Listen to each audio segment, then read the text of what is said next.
إلا بالله العلي العظيم. أعوذ بالله من الشيطان اللعين الرجيم. بسم الله الرحمن الرحيم.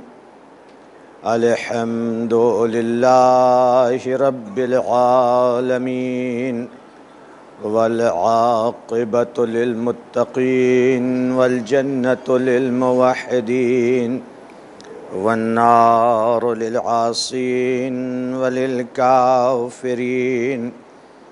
والصلاة والسلام والتحية والإكرام على رسول الأنام، الرسول المسدد، والنبي المهذب، النبي الأمي المكي المدني القرشي الهاشمي البتحي الأبتحي، الذي أرسله الله بشيرا ونذيرا بين يدي الساعة، رحمة للعالمين، شفيع المذنبين، مولانا حبيب إله العالمين، أبي القاسم المصطفى محمد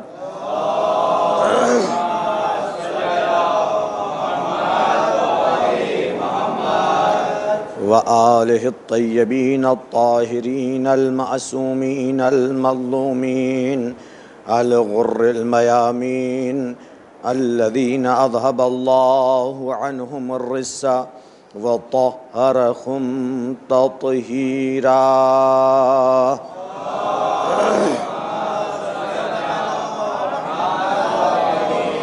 لا سيما الإمام المنتظر والحجة الثاني عشر، صلوات الله وسلامه عليه. أما بعد، فقد قال الله تعالى في كتابه المبين، وهو أصدق الصادقين، وقوله الحق. بسم الله الرحمن الرحيم. وَلَقَدْ كَتَبْنَا فِي الزَّبُورِ مِنْ بَعْدِ الذِّكْرِ أَنَّ الْأَرْضَ يَرِثُهَا عِبَادِيَ الصَّالِحُونَ. صلوات پڑھ دے بر محمد.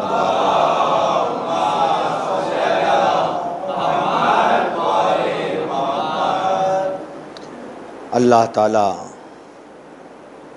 قرآن مجید میں سورہ انبیاء کی آیت نمبر 105 میں ارشاد فرما رہا ہے، ہم نے زبور میں،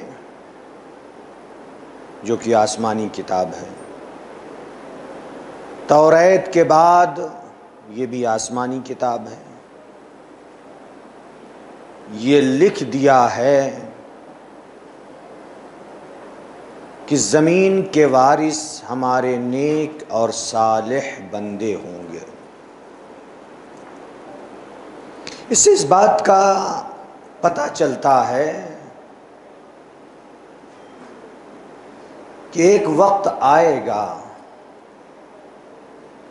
کہ جب زمین کے وارث نیک اور صالح افراد ہوں گے،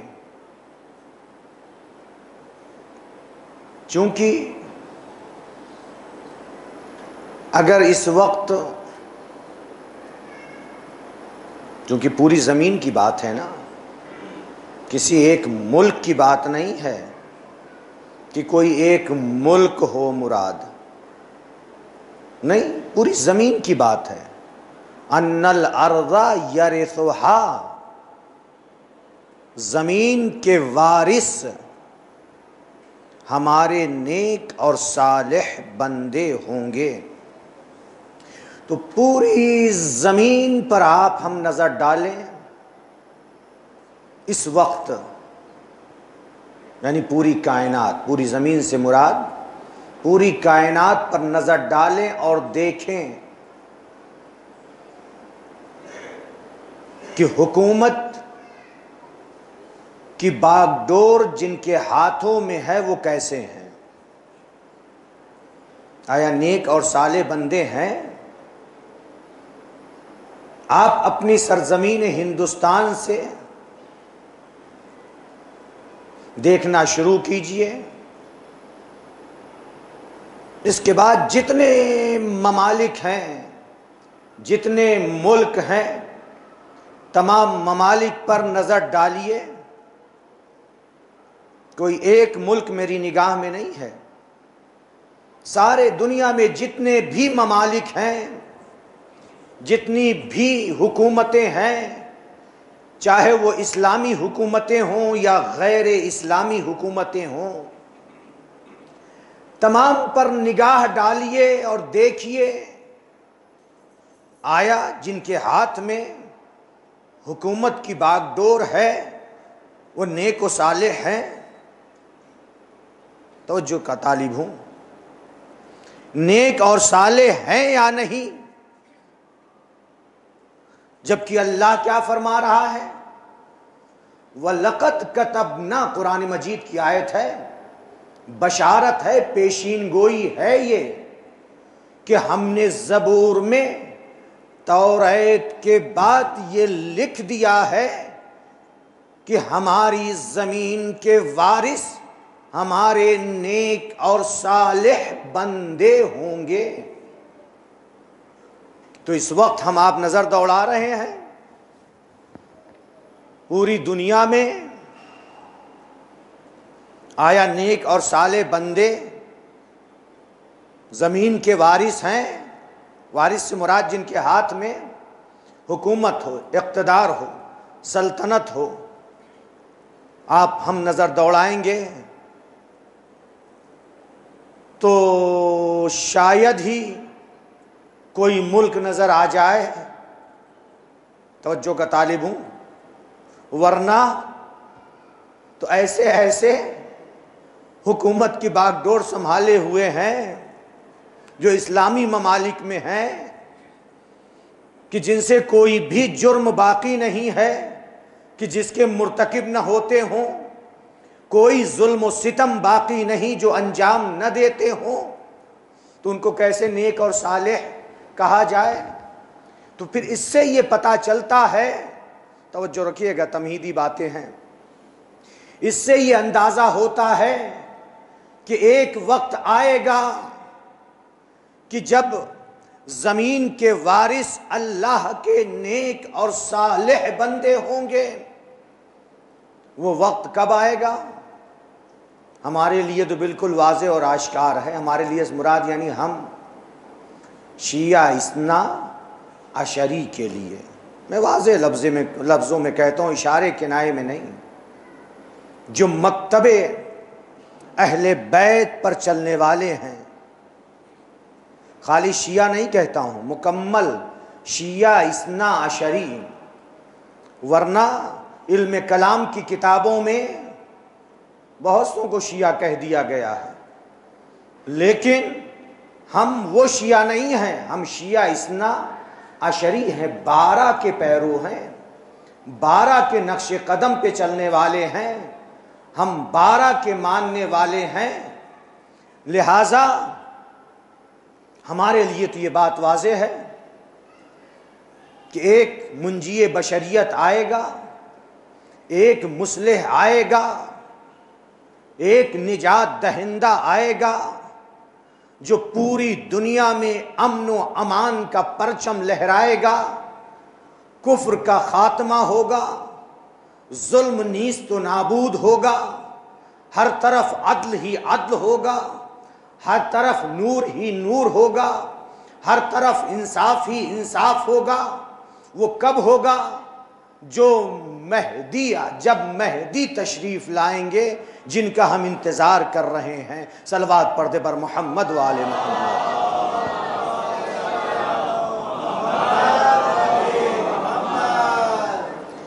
کل کی گفتگو سے آج کی گفتگو کو جوڑتے ہوئے، کل میں نے عرض کیا تھا نا کہ جب حضرت قائم تشریف لائیں گے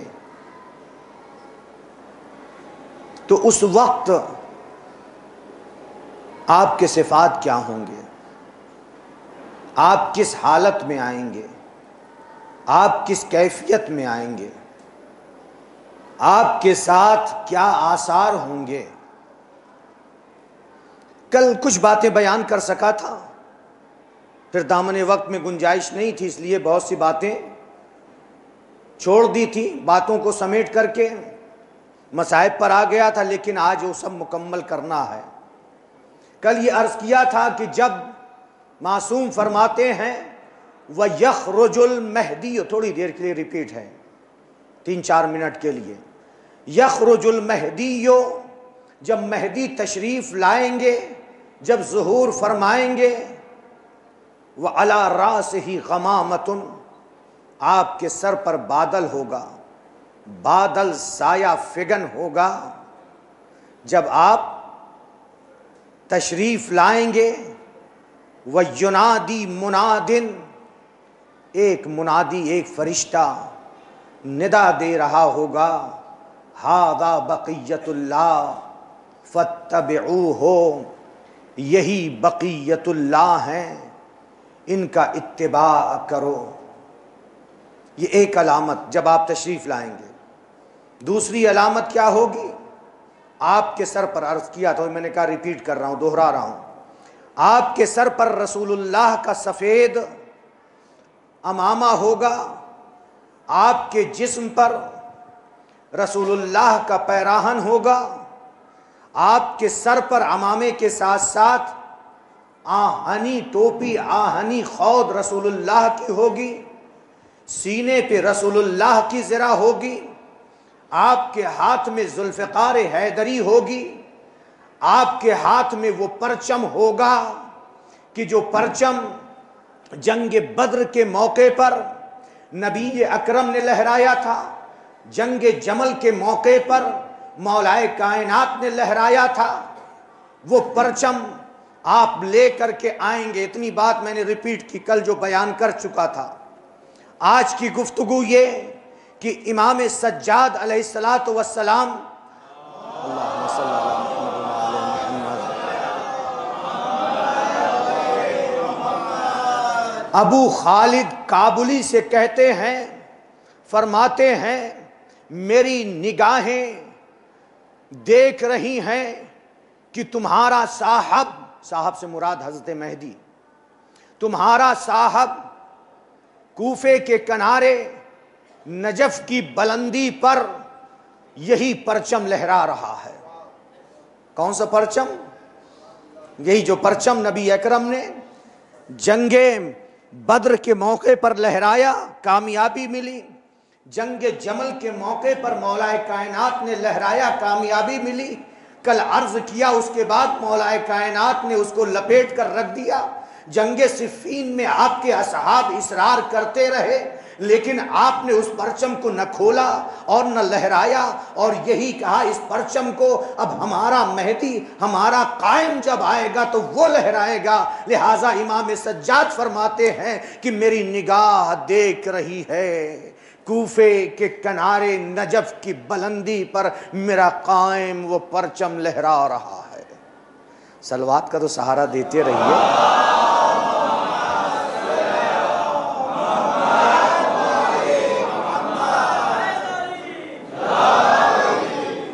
ایک عظیم عبادت فرش عزا پر بیٹھ کر مجلس سننا ہے، اور اس سے بھی بڑھ کر عبادت کہ جس کے ثواب کو فرشتے بھی شمار نہیں کر پاتے ہیں، وہ کیا ہے؟ صلوات بھیجنا۔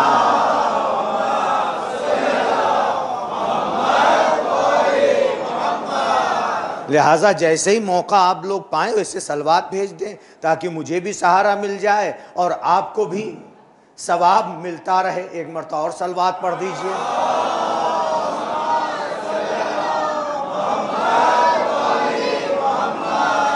تو جب آپ تشریف لائیں گے اس وقت آپ کی صفات کیا ہوں گے؟ جس کے بھی دل میں امام کی محبت ہے، جو عاشق مہدی ہے، جو عاشق حضرت قائم ہے، اس کے دل میں یہ تمنا ہونی چاہیے، یہ آرزو ہونی چاہیے کہ وہ آپ کے صفات کو جانیں، کہ جب آپ تشریف لائیں گے تو اس وقت آپ کے کیا صفات ہوں گے۔ جسمانی صفات کو تو ہم نے بیان کر دیا نا، کہ کیا بیان کیا کہ آپ کے کیا صفات ہوں گے؟ قد بلند، شان چوڑے، پیشانی بلند، آنکھیں غزالہ، ناک بلند، ابرو، ناک لمبی، بلند سے مراد ابرو یعنی یہ بھویں جس کو ہم کہتے ہیں باریک ہوں گی، داہنے رخسار پر تل ہوگا، دونوں شانوں پر تل ہوگا، چہرہ سفید ہوگا لیکن مائل بسرخی ہوگا۔ توجہ رکھیے گا، امام زمانہ کا چہرہ کیسا ہوگا؟ رنگ گورا ہوگا، یعنی سفید سے مراد رنگ گورا ہوگا لیکن مائل بسرخی ہوگا۔ یہ جسمانی صفات ہیں، لیکن جسمانی صفات سے ہٹ کر ظاہری جو صفات ہیں وہ عرض کر رہا ہوں۔ کل کچھ بیان کیا اور آج باقی بیان کرنے کی کوشش کروں گا تاکہ آج یہ بات سمٹ جائے اور کل دوسری بات بیان کروں، چونکہ تیزی کے ساتھ مجلسیں گزر رہی ہیں اور باتیں ابھی بہت زیادہ ہیں حضرت حجت کے سلسلے میں جو آپ کے سامنے پیش کرنا ہے۔ جب آپ تشریف لائیں گے تو اس وقت علامت بیان کی گئی ہیں، بہت سی علامتیں بیان کی گئی ہیں کتابوں میں۔ ان علامتوں میں سے ایک علامت یہ ہے کہ آپ کے ہاتھ میں عصائے موسیٰ ہوگا، موسیٰ کا عصا ہوگا۔ یہ موسیٰ کا کون سا عصا ہے؟ ہم عصائے موسیٰ کہتے ہیں کیونکہ قرآن میں بہت زیادہ جا بجا مقام پہ ذکر ہوا ہے کہ جناب موسیٰ نے عصا مارا، دریائے نیل میں راستہ بن گیا۔ جناب موسیٰ نے پتھر پہ مارا، چشمہ ابل پڑا۔ جناب موسیٰ نے یہی عصا مارا، دریائے نیل میں راستہ بنا۔ جناب موسیٰ نے یہی عصا پھینک دیا تو اژدہا بن گیا، جادوگروں کے تمام سانپوں کو نگل گیا۔ تو یہ چونکہ جناب موسیٰ کے معجزات میں سے ایک معجزہ جناب موسیٰ کا عصا تھا، اس لیے جناب موسیٰ کی طرف ہم نسبت دیتے ہیں۔ توجہ رکھیے گا، ورنہ یہ عصا کس کا تھا؟ جناب آدم کا تھا۔ جناب آدم کے بعد یہ عصا جناب شیش کے ہاتھ میں تھا، جناب شعیب کے ہاتھ میں تھا۔ پھر جناب شعیب کے بعد کس کے ہاتھ میں آیا؟ جناب موسیٰ کے ہاتھ میں آیا کہ اللہ تعالیٰ سوال کر رہا ہے وَمَا تِلْكَ بِيَمِينِكَ یا موسیٰ، اے موسیٰ تمہارے داہنے ہاتھ میں کیا ہے؟ کیا اللہ کو پتہ نہیں ہے؟ کیا اللہ کو علم نہیں ہے؟ لیکن اللہ جناب موسیٰ سے کہلانا چاہ رہا ہے تاکہ یہ قصہ ہم تک پہنچ جائے، یہ واقعہ ہم تک پہنچ جائے۔ اے موسیٰ تمہارے داہنے ہاتھ میں کیا ہے؟ وَمَا تِلْكَ بِيَمِينِكَ یا موسیٰ، اے موسیٰ تمہارے داہنے ہاتھ میں کیا ہے؟ قَالَ، جناب موسیٰ نے فرمایا ہِیَ عَصَایَ أَتَوَكَّأُ، میری طرف آپ لوگ متوجہ رہیے، کوئی آ رہا ہے جا رہا ہے بیٹھ رہا ہے ادھر نہ دیکھا کیجئے، میری طرف صلوات پڑھ دے بر محمد وعلیہ۔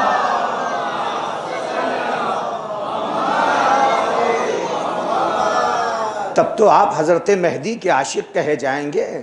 عاشق کی پہچان و علامت یہ ہوتی ہے کہ وہ غرق ہو جائے، معشوق کے صفات کو سننے میں ادھر ادھر اس کی نظر نہ جائے، تب عاشق مہدی کہے جائیں گے۔ ورنہ میں مجلس پڑھ رہا ہوں، آپ ادھر دیکھ رہے ہیں ادھر دیکھ رہے ہیں، کوئی بچہ کھڑا ہو گیا اس کی طرف دیکھنے لگے تو عاشق نہیں کہلائیں گے۔ عاشق کی صفت ہی یہی ہے کہ معشوق کے صفات اور فضائل کو سننے میں غرق ہو جائے، اس طرح سے مہو ہو جائے۔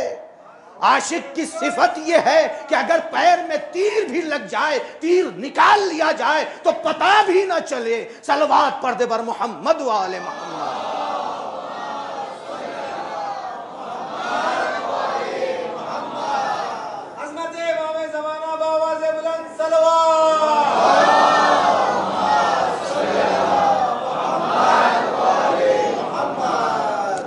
تو میں عرض کر رہا تھا کہ اللہ تعالیٰ نے سوال کیا اے موسیٰ تمہارے داہنے ہاتھ میں کیا ہے؟ جناب موسیٰ جواب دے رہے ہیں قَالَ ہِیَ عَصَایَ، قرآن میں ہے جا کے پڑھیے گا، ہِیَ عَصَایَ، یہ میرا عصا ہے، أَتَوَكَّأُ عَلَيْهَا، اس پر میں ٹیک دیتا ہوں، اس سے میں سہارا لیتا ہوں، وَأَحُشُّ بِهَا غَنَمِي، اور اس عصا سے میں اپنی بکریوں کو ہکاتا ہوں، اپنی بکریوں کو چراتا ہوں، وَلَهَا لِي مَعَارِبٌ أُخْرَى، اور دوسرے بھی کام میں اس سے لیتا ہوں، کس سے؟ عصا کے ذریعے۔ تو وہی عصا کون لے کر آئے گا؟ امام زمانہ لے کر آئیں گے۔ چھٹے امام، امام جعفر صادق علیہ السلام فرماتے ہیں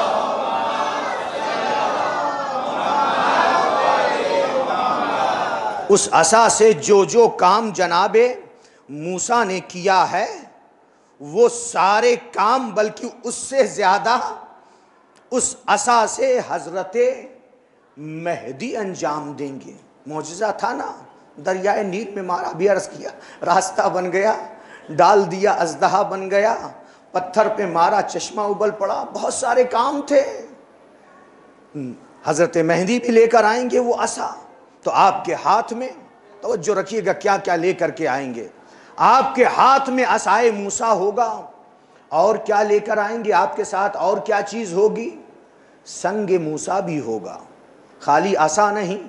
اب عصا ہے تو اس کے لیے وہ پتھر بھی تو چاہیے کہ جس پر مارے چشمہ ابل پڑے، لہٰذا وہ پتھر بھی ہوگا کہ جس سے جناب موسیٰ کے لیے چشمہ ابلا تھا، چشمہ جاری ہوا تھا، وہ پتھر بھی لے کر کے آئیں گے۔ لہٰذا روایت کا جملہ ہے، جب آپ کوفے کی طرف جا رہے ہوں گے تو اس پتھر کو ایک اونٹ کے اوپر رکھا جائے گا، اور اپنے ساتھ حضرت مہدی، اس پتھر کو حضرت مہدی اپنے ساتھ لے کر کے جائیں گے، اور آپ کے انصار میں سے ایک شخص یہ ندا دے گا، کوئی بھی اپنے ساتھ پانی یا کھانا نہ لے۔ توجہ رہے، توجہ رہے، کیونکہ راستے میں پانی کی ضرورت پڑتی ہے نا، راستے میں زیادہ راہ سامان سفر لے کر چلتے ہیں نا، توشہ کی ضرورت پڑتی ہے، لیکن ایک شخص ندا دے گا کہ کوئی بھی پانی یا کھانا اپنے ساتھ نہ لے۔ کیوں؟ اس لیے کہ حضرت مہدی کے ساتھ جو پتھر ہے، جہاں پر قیام پذیر ہوں گے، جہاں پر آپ ٹھہریں گے، وہاں پر یہ پتھر آپ کے ساتھ ہوگا، اور اس سے چشمہ جاری ہوگا۔ پیاسا پیے گا تو سیراب ہو جائے گا، بھوکا پیے گا تو شکم سیر ہو جائے گا۔ لہٰذا نہ پانی کی ضرورت ہوگی اور نہ ہی کھانا کی ضرورت ہوگی۔ آپ نے ملاحظہ کیا زمانہ کتنا ترقی کر چکا ہوگا، لیکن وہی سارے معجزات جو انبیاء کے پاس تھے امام زمانہ لے کر کے آئیں گے۔ زمانہ ترقی کر چکا ہے نا، ابھی ہم کہیں جاتے ہیں تو پانی لے کر کے جاتے ہیں، فلٹر پانی بکتا رہتا ہے، خرید لیتے ہیں، یا کھانے کے سامان خریدتے ہیں، لیکن امام زمانہ کے لیے کیا ہے؟ وہی پتھر، نئی ٹیکنالوجی ہوگی کہ اس سے پانی بھی نکلے گا، جو پانی پیے گا بھوک بھی ختم ہو جائے گی اور پیاس بھی ختم ہو جائے گی۔ صلوات پڑھ دے پر محمد و آل محمد۔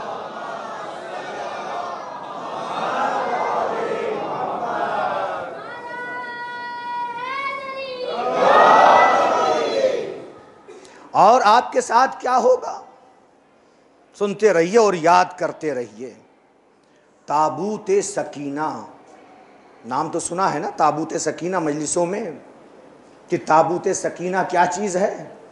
تابوت سکینہ جو بنی اسرائیل کے پاس تھا، یہ تابوت سکینہ وہ صندوق ہے۔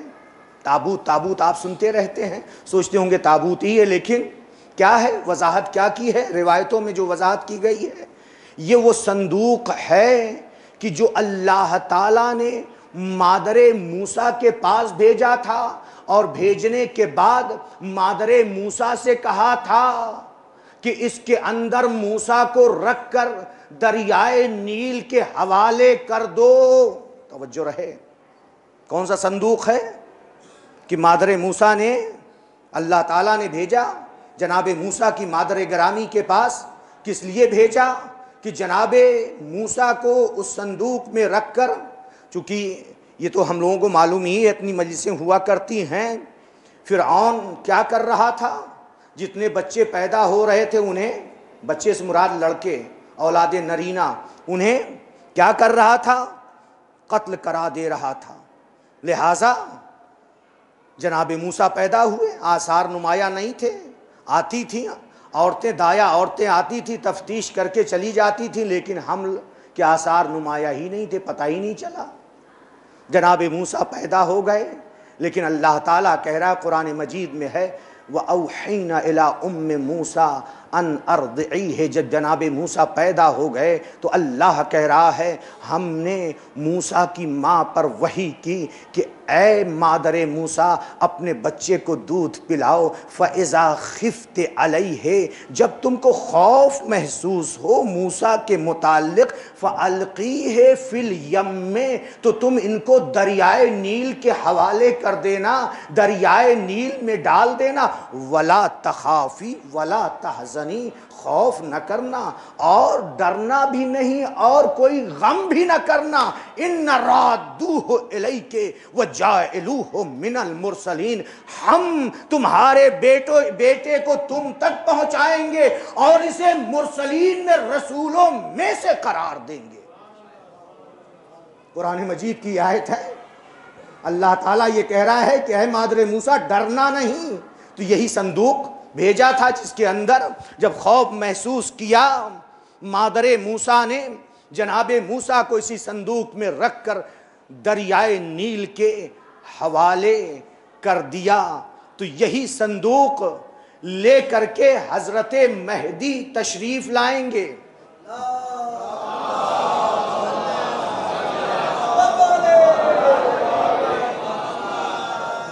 جس کو تابوت سکینہ کہا گیا ہے، اور جو روایتوں میں ملتا ہے، 2-3 روایتیں اس صندوق، اس تابوت سکینہ کے متعلق ہے، بیان کر دوں۔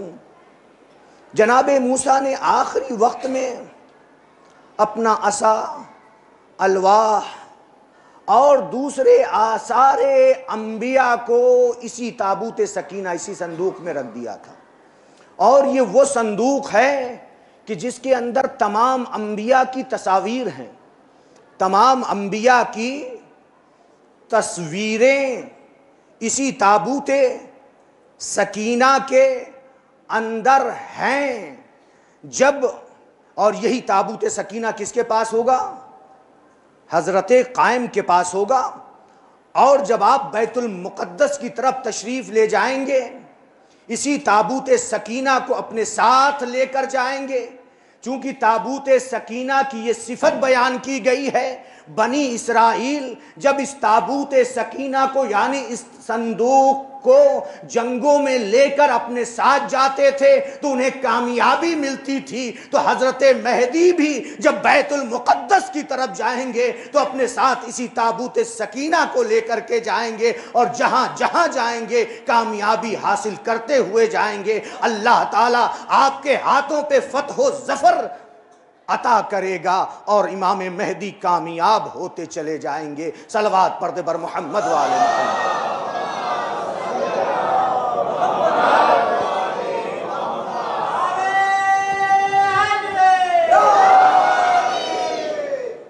آپ نے ملاحظہ کیا تابوت سکینہ، اور کیا ہوگا آپ کے ساتھ؟ دوسرے انبیاء کے آثار، دوسرے انبیاء جو گزرے ہیں، چونکہ سب کے خلاصے کا نام حضرت قائم ہے، معمولی ہستی نہیں ہے۔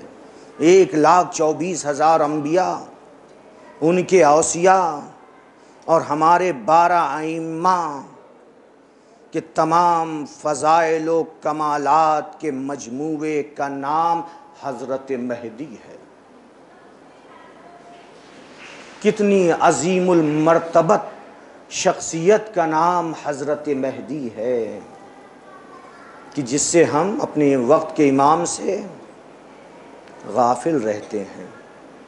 ہم تو غافل ہیں لیکن ہمارا امام ہم سے غافل نہیں ہے، ہم اس کو نام بنام جانتا ہے ہمارا امام، کہ ہمارا نام کیا ہے، ہمارے باپ کا نام، ہمارے دادا کا نام، سب کا توقیع میں موجود ہے۔ جو شیخ مفید کے نام تھی اس میں یہی ہے، اِنَّا غَيْرُ مُحْمِلِينَ لِمُرَاعَاتِكُمْ وَلَا نَاسِينَ لِذِكْرِكُمْ، ہم تمہارا پاس و لحاظ رکھنے میں ذرہ برابر کوتاہی نہیں کرتے. امام یہ کہہ رہا ہے اپنے شیعوں کے لیے، ذرہ برابر ہم تمہارا پاس و لحاظ، تمہاری رعایت کرنے میں کوتاہی نہیں کرتے. ولا ناسینا لذکرکم، اور ہم تمہاری یاد سے غافل نہیں ہیں.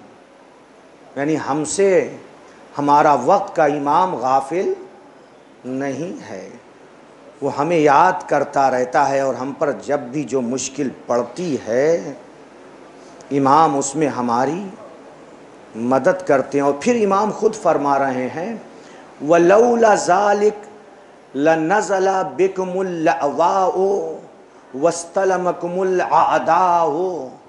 اگر یہ ہماری نظر کرم، ہماری طرف سے اگر یہ لطف تمہارے اوپر نہ ہوتا اے میرے شیعوں، اے میرے چاہنے والوں، لولا ذالک، اگر یہ نہ ہوتا، لنزل بکم اللأواء، تو تمہارے اوپر مصیبتیں ٹوٹ پڑتی، واستلمکم الاعداء، اور تمہارے دشمن تمہیں فنا کر دیتے، تمہیں نگل جاتے، تمہارا خاتمہ کر دیتے.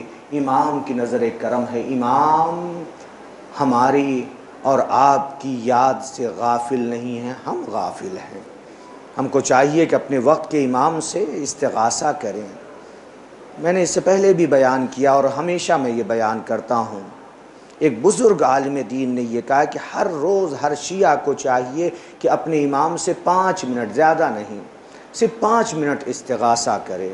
استغاثہ کا مطلب کیا ہے؟ اپنے وقت کے امام سے اپنی مشکلات کو پیش کرے امام کی خدمت میں، اور امام سے کہے مولا یہ مشکل ہے، یہ پریشانی ہے، یہ دکھ، یہ درد، یہ تکلیف ہے، مولا ہم آپ سے یہ چاہتے ہیں، مولا ہم آپ سے یہ چاہتے ہیں، مولا آپ ہماری اس بیماری کو دور کیجئے. تو یہ کیا ہے؟ امام تو غافل نہیں ہے، لیکن جب ہم امام سے استغاثہ کریں گے تو یہ بھی گویا ایک محبت کی علامت ہے.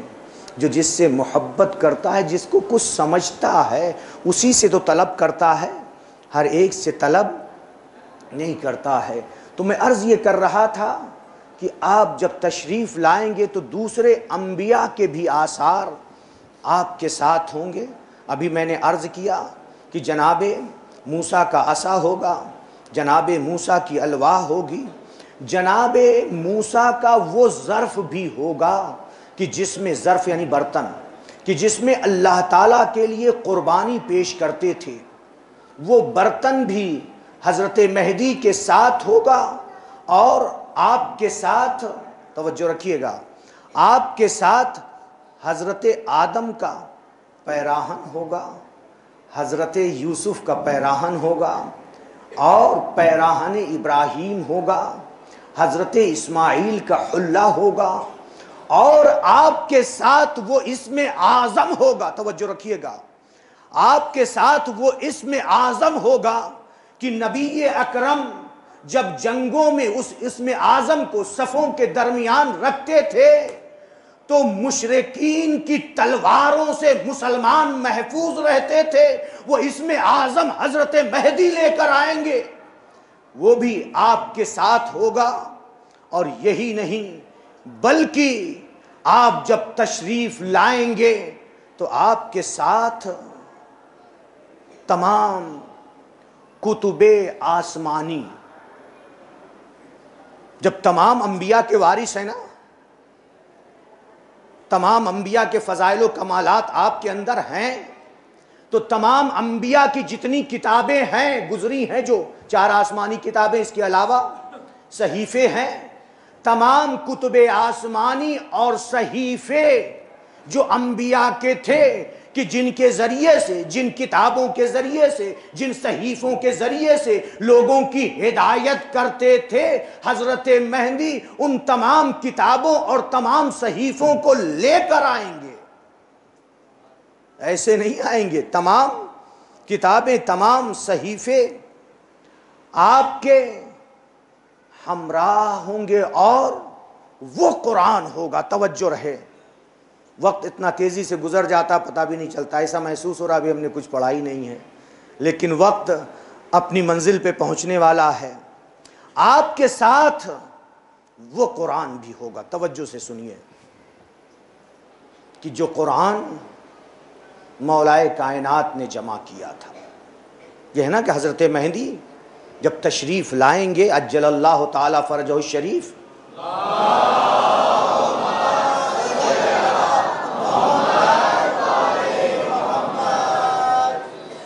ایک مرتبہ آپ لوگ آگے تشریف لے آئیے. پہلے ہی سے تھوڑا آپ لوگ قریب ہو کر کے بیٹھا کیجئے تاکہ دوران مجلس بلانا نہ پڑے. شروع ہی سے بالکل قریب ہو کے بیٹھا کیجئے تاکہ پیچھے آنے والے مومنین کے لیے تکلیف نہ ہو اور دوبارہ مجھے آپ لوگوں کو زحمت نہ دینا پڑے. شرم محسوس ہوتی ہے کہ آپ لوگ بیٹھے سن رہے ہیں اور آپ لوگوں کو آگے بلاؤں. لہٰذا پہلے ہی سے آ کر کے آگے بیٹھا کیجئے تاکہ جو پیچھے آتے رہیں ان کے لیے جگہ خالی رہے. صلوات پڑھ دے بر محمد وآل محمد.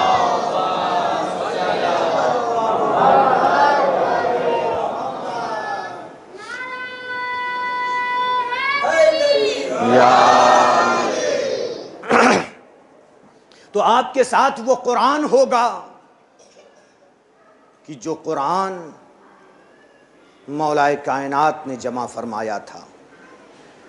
مولائے کائنات نے، آپ ایام فاطمی میں جو مجلسیں سنتے ہیں ان میں یہ ذکر آتا ہے نا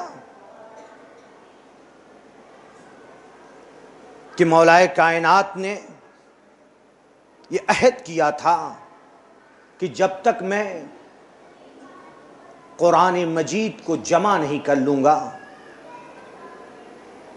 اس وقت تک اپنے دوش پر ردا نہیں ڈالوں گا. یہ ردا یعنی باہر نہیں نکلوں گا. نبی کی وفات کے بعد مولائے کائنات قرآن کی جمع آوری میں مشغول ہو گئے تھے اور قرآن کو جمع کیا. دوسرے لوگ دوسری چیزوں میں لگے ہوئے تھے، لیکن مولائے کائنات بحکم رسول قرآن کی جمع آوری میں مشغول تھے. جب قرآن جمع کر چکے لے کر کے، خلیفہ اول کا دور تھا. دور سے مراد آپ سمجھ رہے ہیں کس طرح سے دور تھا. قرآن کو پیش کیا، مسجد میں آئے اور آنے کے بعد جو قرآن مولا نے جمع کیا تھا وہ قرآن مجید پیش کیا. جب اس قرآن کو پیش کیا تو دوسرے نے یہ کہا کہ اے علی تم اپنا قرآن لے کر کے جاؤ، ہم کو تمہارے قرآن کی ضرورت نہیں ہے. مولائے کائنات نے یہ کہا کہ کتنا برا معاملہ کیا ہے، آخرت کو دنیا کے ہاتھ بیچا ہے. برا معاملہ ہے یا نہیں؟ آخرت کو کس کے ہاتھوں بیچا ہے؟ کس کے بدلے بیچا ہے؟ آخرت کو دنیا کے عوض میں، دنیا کے بدلے فروخت کیا ہے. اور مولائے کائنات نے اس قرآن کو سمیٹا یا بند کیا اور اپنے ساتھ لے کر کے آ گئے. لیکن جب میں روایت پڑھ رہا ہوں، لیکن جب خود دوسرے کا دور آیا، دوسرے کا زمانہ آیا، تو دوسرے نے یہ کہا کہ اے علی جو قرآن آپ نے پہلے کے زمانے میں پیش کیا تھا وہ قرآن پیش کیجئے، ہم اس قرآن کے گرد جمع ہوں گے. توجہ رہے، پہلے تو ٹھکرایا اور پھر اس کے بعد جب اپنا زمانہ آیا تو کیا کہا؟ اس قرآن کو پیش کیجئے، ہم اس قرآن کے گرد جمع ہوں گے. مولائے کائنات نے کہا ہیہات ہیہات، عربی کا لفظ ہیہات یعنی نہایت افسوس کا مقام ہے. اب اس قرآن کو کوئی دیکھ نہیں سکے گا. مولا نے فرمایا یعنی گویا قبول نہیں کیا. اب اس قرآن کو کوئی دیکھ نہیں سکے گا یہاں تک کہ جب ہمارا قائم تشریف لائے گا وہ یہ قرآن لے کر آئے گا. توجہ رکھیے گا. اب اس قرآن میں اور اس قرآن میں تو ہے نا ہمارا عقیدہ، لیکن کچھ تو ضرور فرق ہوگا، کیونکہ روایتوں میں ایک دو نہیں متعدد روایت میں، کوئی میں شاذ روایت نہیں پڑھ رہا ہوں. کیا فرمایا کہ جب ہمارا قائم آئے گا وہ لے کر کے وہ قرآن آئے گا، اور یہی نہیں بلکہ اس کے ساتھ مولا کائنات فرما رہے ہیں، بلکہ اس کے ساتھ وہ ساری کتابیں ہوں گی جو ائمہ نے تحریر کی ہیں، توجہ رہے، اور یہی نہیں بلکہ اس کے ساتھ جو روایتوں کے جملے ہیں دوسرے ائمہ سے، مولا کائنات کا جملہ نہیں ہے یہ، جب حضرت مہدی تشریف لائیں گے آپ کے ساتھ مصحف علی ہوگا، مصحف فاطمہ، اور اس کے علاوہ جفر ابیض اور جفر احمر، یہ بھی کتابیں ہیں جو حضرت مہدی لے کر کے آئیں گے۔ تو آپ نے ملاحظہ کیا کہ آپ کے ساتھ کتنی کتابیں ہوں گی، اور وہ اصلی قرآن ہوگا کہ جس کو خود مولا کائنات نے جمع کیا تھا۔ حضرت مہدی کے ساتھ اور بھی دوسرے انبیاء کے آثار ہوں گے۔ یہ کیوں؟ اس کا جواب میں کل دوں گا کہ کیوں سارے انبیاء کے آثار، فضائل و کمالات سارے حضرت مہدی کے اندر ہوں گے۔ کل کی مجلس میں دامن وقت میں اب گنجائش نہیں ہے، آج ان علی کے دو نواسوں کا تذکرہ کرنا ہے۔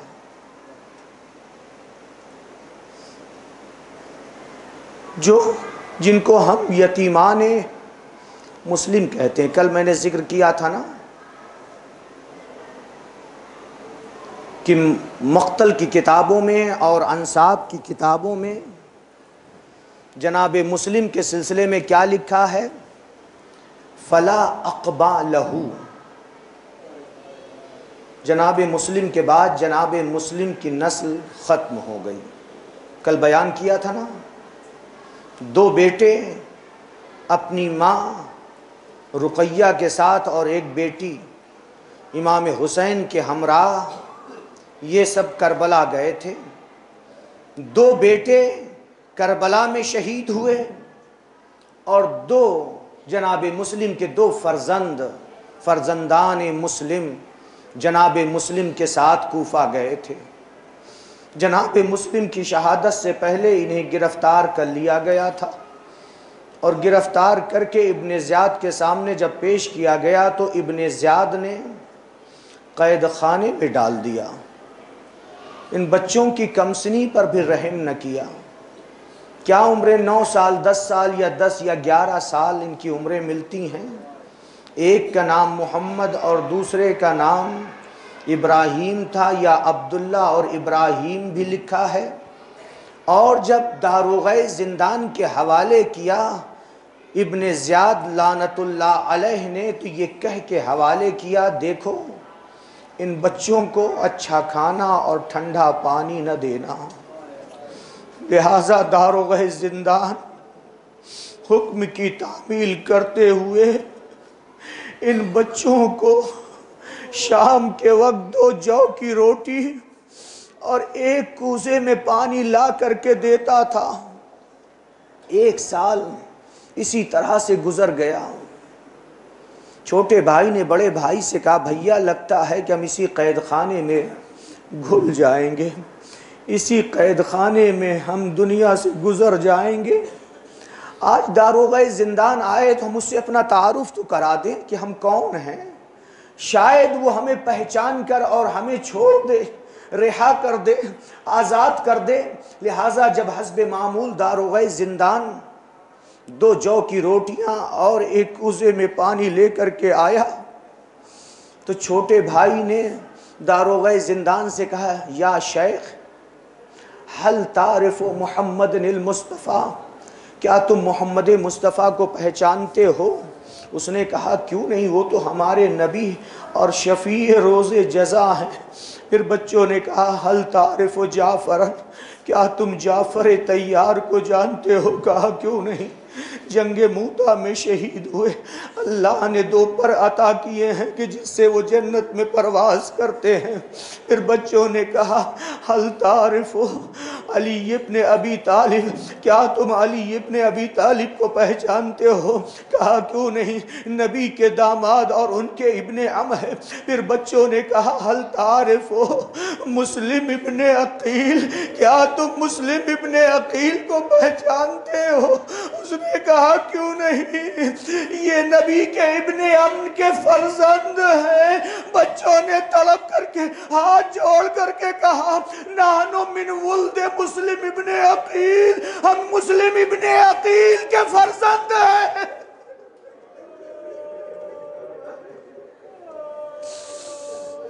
داروغہ زندان نے جب یہ سنا کہ یہ مسلم ابن عقیل کے فرزند ہیں، عطرت نبی ہیں، آل رسول ہیں، تڑپ گیا، بے چین ہو گیا، اپنے آپ کو بچوں کے قدموں پر گرا دیا اور روتے ہوئے کہا اے بچوں ہمیں معاف کرنا، ہمیں نہیں معلوم تھا کہ آپ ہمارے نبی کی عطرت ہیں، ہمارے نبی کی آل ہیں۔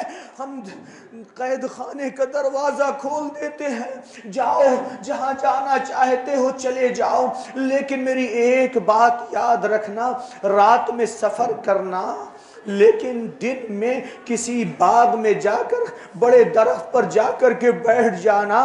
داروغہ زندان نے قید خانے کا دروازہ کھول دیا، دونوں بچے نکلے، 9-10 سال کی عمر ہی کیا ہوتی ہے، رات بھر کوفے میں ٹہلتے رہے، راستے سے نہ آشنا تھے، نہ واقف تھے بچے کدھر جاتے۔ صبح نمودار ہوئی، بچے ایک باغ میں گئے، درخت کے اوپر جا کر کے بیٹھ گئے، ایک کنیز پانی بھرنے کے لیے آئی، دیکھا 2 پھول جیسے بچے ہیں جو درخت پر بیٹھے ہوئے ہیں۔ کنیز نے پوچھا تم کون ہو؟ بچوں نے اپنا پورا واقعہ پورا ماجرا بیان کیا تو کنیز نے کہا اے شہزادو، ہماری بی بی، ہماری شہزادی اہل بیت کی چاہنے والی ہے، عطرت نبی سے محبت کرتی ہے، ہمارے ساتھ ہمارے گھر چلو۔ وہ کنیز ان دونوں بچوں کو اپنے ساتھ لے کر کے اپنے شہزادی کے گھر آئی، شہزادی کو آواز دیا کہ اے شہزادی تمہارے گھر میں عطرت نبی مہمان ہوئی ہے۔ وہ ننگے پاؤں دوڑتی ہوئی مومنہ آئی، بچوں کے لیے ایک حجرہ خالی کیا، پاکیزہ فرش بچھایا، بچوں کے لیے اچھا کھانا اور ٹھنڈا پانی پیش کیا۔ ایک عرصے کے بعد بچوں نے اچھا کھانا اور ٹھنڈا پانی پیا تھا۔ اجرکم علی اللہ، خدا آپ کو کسی غم میں نہ رلائے سوائے غم شہدائے کربلا کے۔ یہاں تک کہ رات آ گئی، رات میں بچے سونے کے لیے لیٹے، یہاں تک کہ جب بچے لیٹ گئے تو ایک بھائی نے دوسرے بھائی سے کہا بھیا آؤ ہم ایک دوسرے سے گلے مل کر سوتے ہیں، قبل اس کے کہ موت ہمارے اور تمہارے درمیان جدائی ڈالے۔ بچے دونوں سو جاتے ہیں، اتنے میں حارث ملعون آیا، دق الباب کیا۔ زوجہ نے کہا تم کون ہو؟ اس نے کہا میں حارث ہوں۔ زوجہ نے دروازہ کھولا اور پوچھا یہ تو تیرے آنے کا وقت نہیں تھا، کیسے تو آ گیا؟ اس نے پورا واقعہ بیان کیا کہ ابن زیاد کے قید خانے سے 2 بچے فرار ہو گئے ہیں، ابن زیاد نے انعام رکھا ہے کہ جو ان دونوں بچوں کے سروں کو لائے گا اسے 2000 درہم بطور انعام دیے جائیں گے۔ وہ مومنہ سمجھ گئی، اندر سے سہمی ہوئی تھی، گھبرائی ہوئی تھی، یہ ظالم سونے کے لیے بستر پہ گیا، ابھی سویا نہیں تھا کہ بچوں کے سانس لینے کی آہٹ محسوس کی، پوچھا، لیکن زوجہ نے سنی انسنی کر دی۔ لیکن اتنے میں ایک شہزادہ چوک کر کے اٹھا، بیدار ہوا، دوسرے بھائی کو اٹھایا، اٹھانے کے بعد کہا بھیا کیا سوتے ہو، ہماری موت کا وقت قریب آ گیا ہے۔ ایک بھائی نے اپنا خواب بیان کیا، بھیا بابا ہمارے پاس موجود تھے، اتنے پہ رسول خدا علی مرتضیٰ فاطمہ زہرا، امام حسن، امام حسین تشریف لائے اور بابا سے یہ کہہ رہے ہیں، بابا سے یہ کہہ رہے ہیں کہ اے مسلم، تم کو کیسے قرار آیا، تم کو کیسے صبر آیا کہ اپنے بچوں کو دشمنوں کے درمیان میں چھوڑ کر آ گئے؟ بابا نے یہ کہا ان قریب ہمارے بچے ہم سے ملیں گے۔ دوسرے بھائی نے کہا بھیا میں نے بھی یہی خواب دیکھا ہے۔ دونوں بچے سمجھ گئے اب ہمارا آخری وقت ہے۔ دونوں بچے رونے لگے۔ رونے کی آواز جب حارث ملعون کے کانوں تک پہنچی، رات کی تاریکی میں دیوار پکڑتا ہوا یہ ملعون اس حجرے میں داخل ہوا جس میں بچے تھے۔ بازو پہ ہاتھ پڑا، بچہ تڑپ گیا۔ کہا تم کون ہو؟ اس نے کہا میں اس گھر کا مالک ہوں لیکن پھر حارث سوال کرتا ہے کہ تم کون ہو؟ کہا بچوں نے کہ اگر ہم سچ کہیں گے تو کیا تو ہمارے اوپر رحم کرے گا؟ وعدہ کیا تھا کہ ہاں ہم رحم کریں گے، لیکن منافق کبھی بھی وعدہ کرنے کے بعد وعدہ کو پورا نہیں کرتا ہے۔ بچوں نے کہا ہم یتیمان مسلم ہیں، ہم مسلم کے یتیم ہیں، ابن زیاد کے قید خانے سے ہم فرار کر کے تیرے گھر میں آئے ہیں۔ اس ظالم نے یہ کہا جان کے بچانے کے لیے قید خانے سے تم نے فرار کیا لیکن موت کے پندے میں تم آ کر پھنسے ہو۔ اور یہ کہنے کے بعد اس ظالم نے ایسا زور کا تماچا مارا کہ ایک بھائی زمین پہ گر پڑا، پھر دوسرے بھائی کو تماچا مارا اور دوسرا بھائی بھی زمین پہ، چھوٹے چھوٹے بچے۔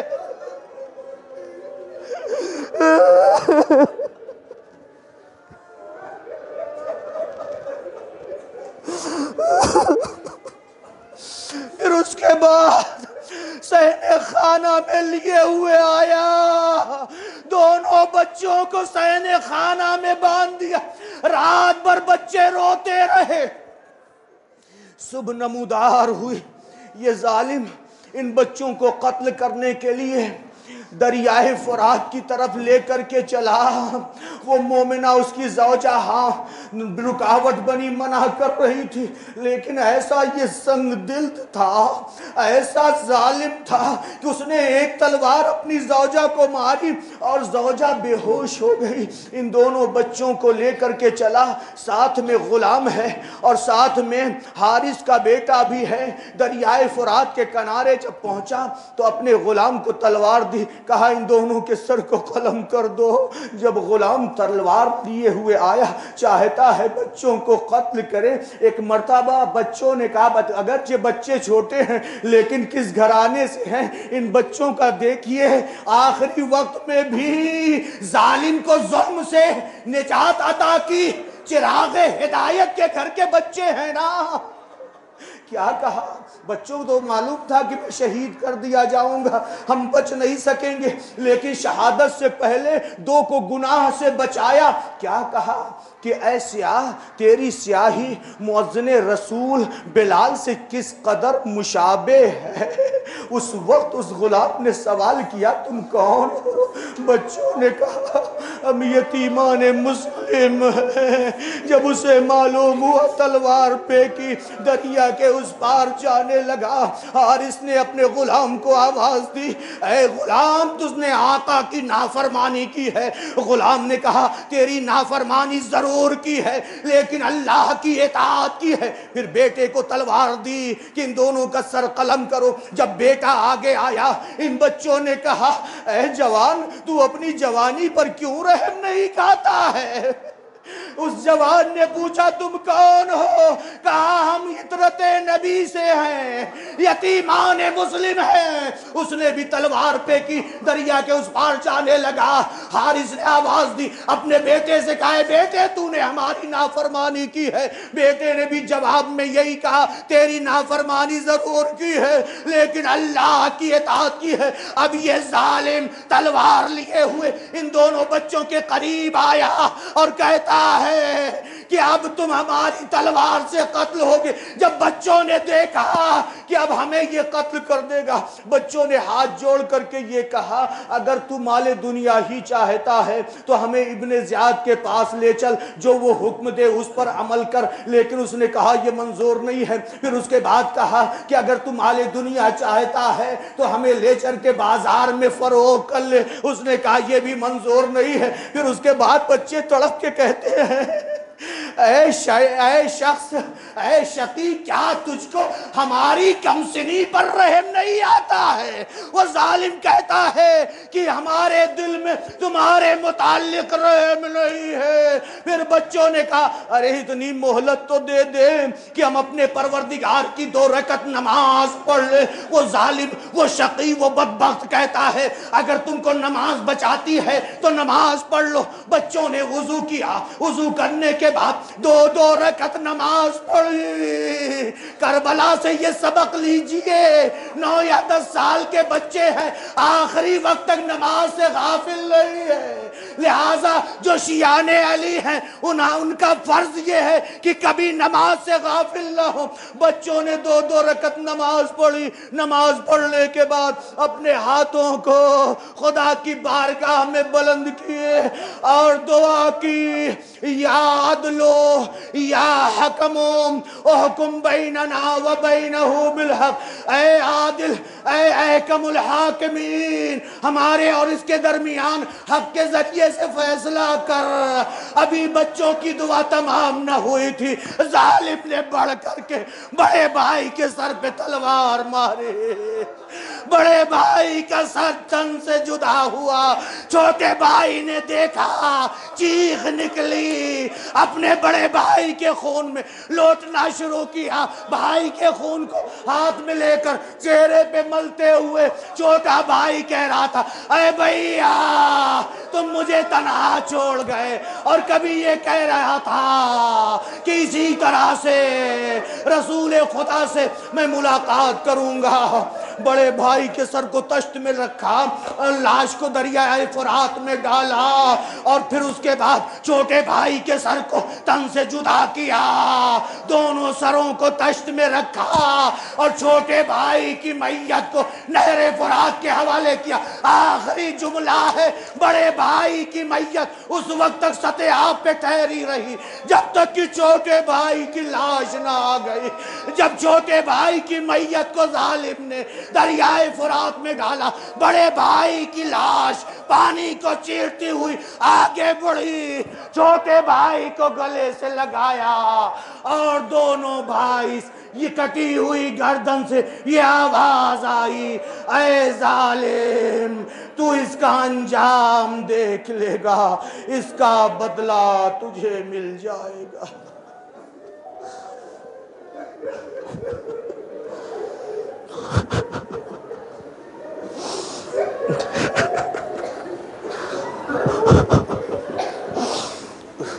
الا لعنت اللہ علی القوم الظالمین سیعلم الذین ظلموا ای منقلب ینقلبون۔ پروردگارہ ہمارے اس عمل کو قبول فرما، ہمیں زیادہ سے زیادہ عبادت کرنے کی توفیق عطا فرما، ہمارے تمام گناہوں کو معاف فرما، ہماری تمام پریشانیوں کو دور فرما۔ اے میرے معبود، حاضرین مجلس کی تمام آرزوؤں کو پورا فرما، تمام پریشانیوں کو دور فرما، جو بے روزگار ہیں ان کی روزی کا غیب سے انتظام کر دے۔ اے میرے معبود، ہمارے تمام چھوٹے بڑے گناہوں کو معاف فرما۔ اے میرے معبود، ہم میں جو بیمار ہیں انہیں شفائے عاجل و کامل عنایت فرما۔ شیعان حیدر کرار جہاں پر بھی ان سب کی حفاظت فرما، ان کی تمام پریشانیوں کو دور فرما۔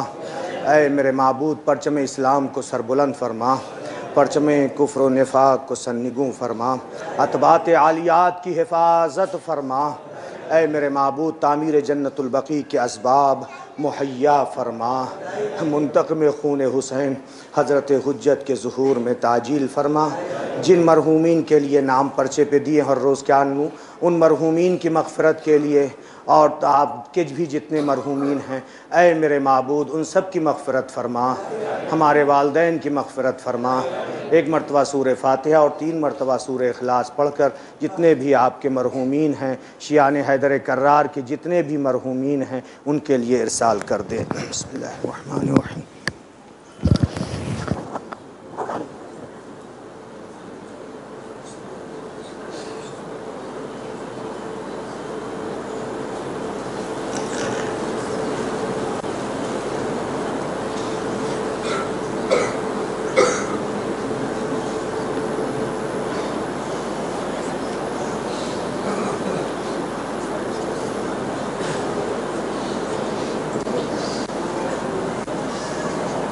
ماتم حسین